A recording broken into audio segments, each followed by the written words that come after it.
Estamos viviendo tiempos económicos excepcionales, una inflación importada, ahora no la produjimos nosotros, pero que está teniendo consecuencias muy significativas. Una serie de programas gubernamentales para combatir la inflación y en todo esto una tasa de crecimiento pues que resulta simplemente decepcionante. Para hablar sobre estos temas, yo quiero agradecer la presencia en este programa de José Medina Mora, presidente de la Coparmex a nivel nacional. José, gracias por estar con nosotros aquí en la entrevista. Gracias a ti, Sergio, por la invitación. ¿Están funcionando los planes para combatir la inflación? ¿Realmente están funcionando? Vimos un PASIC originalmente, después un PASIC 2 que le pusieron otro nombre, pero que es tratar de controlar la inflación, pues con acciones dirigidas a unos cuantos productos. ¿Funciona esto? Bueno, en primera instancia, lo mencionabas muy bien, vivimos una inflación internacional importada, diferente a lo que vivimos en los 80s, ¿no? Ujú. Y en ese sentido, vimos todo el año pasado cómo este rompimiento de las cadenas de suministro de China hacia el continente americano derivados de la pandemia del COVID hizo que subieran las materias primas y vimos cómo subía la inflación, llegó a un pico en noviembre, empezó a bajar, diciembre, enero y en febrero viene la invasión de Rusia en Ucrania, nuevamente esta escasez de alimentos en este caso y aumenta la inflación. La evaluación que hacemos en Coparmex, Sergio, es que de no existir este PASIC, que es un acuerdo de unidad entre el gobierno y la iniciativa privada, estaríamos en inflaciones de 2 dígitos. Quiere decir, a pesar de que es una inflación alta, 8.7, no la habíamos visto hace muchos años, gracias a este programa no es mayor. Se concentró el programa en 24 productos por dar este seguimiento puntual y lo hacemos, 5 meses de que se anunció el PASIC, ahora inicia una nueva etapa y cada 15 días hacemos esta medición de todos los productos, tenemos esta comunicación con la Secretaría de Hacienda y hay varias iniciativas de cómo podemos ayudar adicionalmente, que es parte de lo que ahora se plantea en esta segunda opción. Nunca fue un programa para bajar la inflación, sino un programa para contener que no subiera de más. En lo que estas presiones internacionales cedían, tendremos inflación alta, Sergio, el resto del año.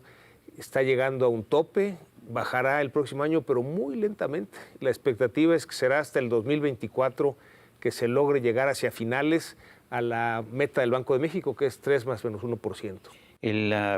Mucha gente ve este PASIC y estos planes como un regreso a los grandes pactos de los años 80 que se dice no tuvieron resultados. ¿Qué opinas? Sí, a diferencia de lo que hubo en los años 80, ahora es un acuerdo de unidad. En la primera etapa se invitó inicialmente a 30 empresas y luego se añadieron otras empresas que cada una decidiera en qué producto o productos podía hacer un esfuerzo para que este aumento de costos no se trasladara en precios. Desde luego también el gobierno puso sobre la mesa el componente más importante, que es el subsidio a las gasolinas, también componentes como el subsidio a tarifas eléctricas, el que no suban las tarifas de Capufe. Pero esos subsidios no vienen a ser contraproducentes al final. No estamos gastando una enorme cantidad de dinero que deberíamos, de hecho, gastar en otras cosas, en servicios públicos, servicios sociales. Siempre habrá ese debate, Sergio, cuál es el uso adecuado. Son 300,000 millones de pesos, una cantidad muy importante. Sin embargo, en la decisión del gobierno de ponerlos en el subsidio de las gasolinas, sí está ayudando a que no suba más la inflación. Pero también hemos puesto sobre la mesa, Sergio, el que, por ejemplo, nos están robando las mercancías en las carreteras, necesitamos mayor seguridad, esa mercancía hay que reponerla, las primas de seguro aumentan. Uno de los 24 productos. Pero yo no he visto que haya bajado la inseguridad en las carreteras. Lo seguimos monitoreando. ¿Qué datos tienen ustedes? Porque el presidente a veces tiene otros datos. Bueno, en Coparmex usamos los datos oficiales. ¿Y cuál es la información? Pues simplemente una encuesta que hicimos a las empresas socias de Coparmex en todo el país. Encontramos que 1 de cada 2 empresas ha sido víctima de un delito, siendo el primero el robo de mercancías, segundo robo de vehículos y tercero la extorsión, que incluye cobro de piso. Entonces, sí, eso incide en la inflación, desde porque te luego obliga incide. a cobrar más por tus productos. Desde luego incide en la inflación. También pusimos sobre la mesa, por ejemplo, uno de los 24 productos es el limón. El precio del limón no está sujeto a oferta y demanda, sino las condiciones de inseguridad donde se produce el limón. Por eso le pedimos al gobierno el que hubiera mayores condiciones de seguridad. Estos son de los elementos en este acuerdo de unidad que hemos de alguna manera dialogado con la Secretaría de Hacienda y con la Secretaría de Economía de cómo podemos contener, porque sabemos que es una inflación internacional, sucede en todo el mundo, ¿no? Pero a ver, por ejemplo, en el caso de México, cuando yo hablo con los empresarios, siempre me dicen, bueno, mi problema es la carta aporte, mi problema es la burocracia, mi problema son, siempre hablan de problemas burocráticos. ¿Está incidiendo eso sobre la inflación? Sin duda encarece todos los procesos productivos, quizá un área en donde si mejorara, es decir, si disminuyeran los trámites burocráticos, seguro seríamos mucho más productivos.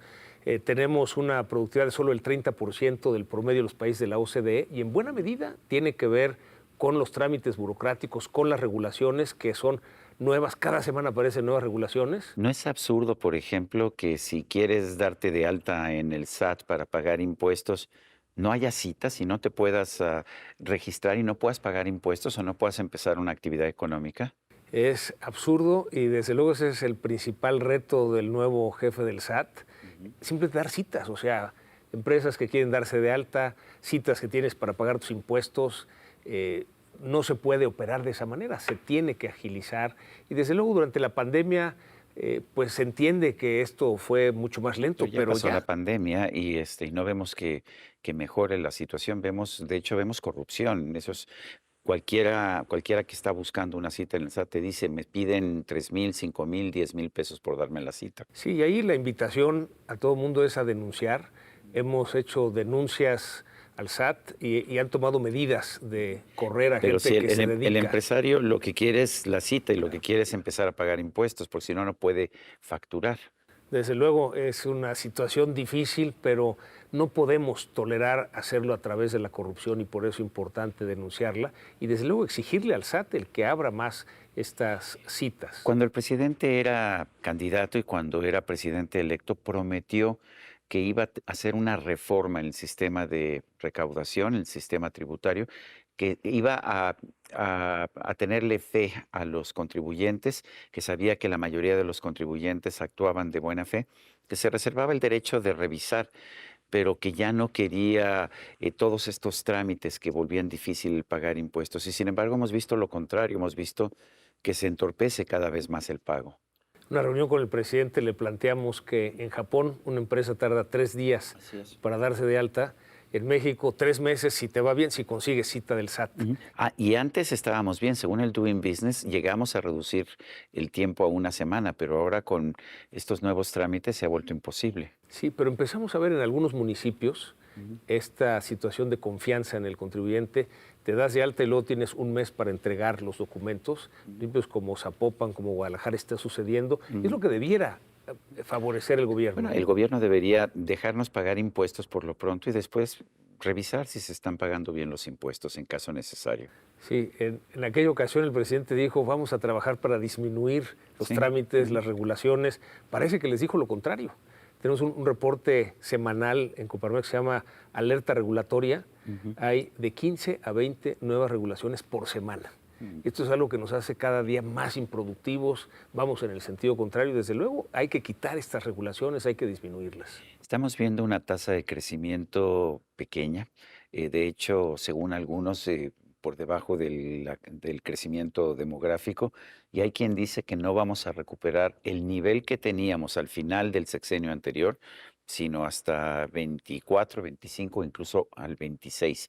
¿Qué opinan ustedes? Sí, Sergio, somos el único país de América Latina que no hemos recuperado el nivel de la economía previo a la pandemia. Y solo uno de los 2 de la OCDE que no hemos recuperado el nivel de la economía. Y, digamos, la perspectiva con el crecimiento del 2022 ni del 2023 lo alcanzaremos. La expectativa es que hacia hasta el 2024 que recuperemos el nivel de la economía previo a la pandemia. No se ha puesto un énfasis en la reactivación económica y ese es el costo. El que, si bien es cierto, se recuperaron los empleos perdidos durante la pandemia. En promedio, todavía hay entidades federativas donde no se han recuperado. ¿De dónde están saliendo estos empleos? Estamos viendo que efectivamente el número de trabajadores registrados en el Seguro Social se ha incrementado y se ha recuperado por arriba del nivel que había antes de la pandemia, pero al mismo tiempo no ha habido crecimiento. ¿De dónde surgen estos empleos? Sí, bueno, en esta parte de los empleos siempre y cada mes se va rompiendo el récord de nuevos empleos, excepto durante la pandemia. Lo que hace falta es los empleos que debimos haber generado durante la pandemia. Que fueron como 1 millón por lo menos, ¿no? 1.100.000 lo que se perdió y deberíamos haber generado 1.200.000 por año. Entonces sí tenemos ese adeudo y de hecho el sector productivo tenemos una problemática, tenemos vacantes abiertas que no pueden ser cubiertas. Y esto es algo que nos preocupa, Sergio, el que si no logramos cubrir estas vacantes, pues no podrá haber ese crecimiento. Hay casos como en Vallarta, nada más los hoteleros tienen 8,000 vacantes que no pueden cubrir. En Juárez hay 75,000 vacantes, en Mexicali 25,000 y así por todo el país, en donde recientemente en Chihuahua. ¿Cuál es la razón? Hay varias razones. ¿Cuáles son, Estamos a tu en juicio? ese. Una, Estados Unidos dio incentivos durante la pandemia en donde. Sí, hay mucha gente, pero allá en Estados Unidos hay mucha gente que dice, ¿yo para qué trabajo si el gobierno me está dando? Y eso hizo que jalaran mano de obra mexicana. Ese es un factor. Inclusive hay en las ciudades fronterizas, las visas de un día se llevan en autobuses, trabajadores de aquel lado y los regresan en la noche. Un segundo factor son los programas sociales. Nos decía un restaurantero en Vallarta, cuando lo fuimos a visitar, que el día anterior había renunciado un mesero y le dijo, pues mire, el gobierno me da 5,200 pesos por Jóvenes Construyendo el Futuro, a mi hermana otros 5,200, a mi mamá 5,000 por adulto mayor, con eso tenemos, ya no tengo que trabajar. Quizá mucho más crítico, estuvimos en Chihuahua la semana pasada, en Cuauhtémoc, una empresa que empaca manzanas, tiene capacidad de contratar 4,000 trabajadores, tiene 2,000. Nos decía que antes bajaban de la Sierra Tarahumara 2,000, ahora ya no bajan. Entonces subimos a la sierra, hablamos con el obispo de la Tarahumara y lo que nos dice es que están recibiendo estos programas sociales y ya no quieren trabajar. Se están perdiendo los incentivos para trabajar. ¿Cuáles pueden ser las consecuencias a largo plazo? Pues no vamos a recuperar el nivel de la economía y lo que es peor, lo que nos decía el obispo de la Tarahumara es que se está deteriorando el tejido social. Estos jóvenes, en lugar de trabajar, están entrando al alcohol, a las drogas, se deteriora el Y se tejido supone que social. era lo contrario, lo que se buscaba, ¿no? Se supone. Entonces, sí es una preocupación, lo hemos dialogado con las autoridades, estamos completando un estudio, porque esto es algo que no nada más sucede en los estados del norte, también en el sur-sureste tenemos esta problemática. Hay otros factores, Sergio, con la pandemia mucho del trabajo se hizo virtual. O sea, hay empresas internacionales que contratan talento mexicano virtual y eso, pues claro, resta estas posibilidades de contratar a estas personas en México. El presidente dice que el crecimiento no importa, que el crecimiento del PIB es un concepto neoliberal. ¿Tú qué opinas? Pues si bien es cierto que no es suficiente, sí es necesario que haya crecimiento económico. Lo que pensamos en Coparmex es que además del crecimiento económico, del desarrollo económico tiene que haber desarrollo social para que nadie se quede afuera y también un desarrollo sustentable, es decir, no utilizar más recursos de los que el planeta puede regenerar.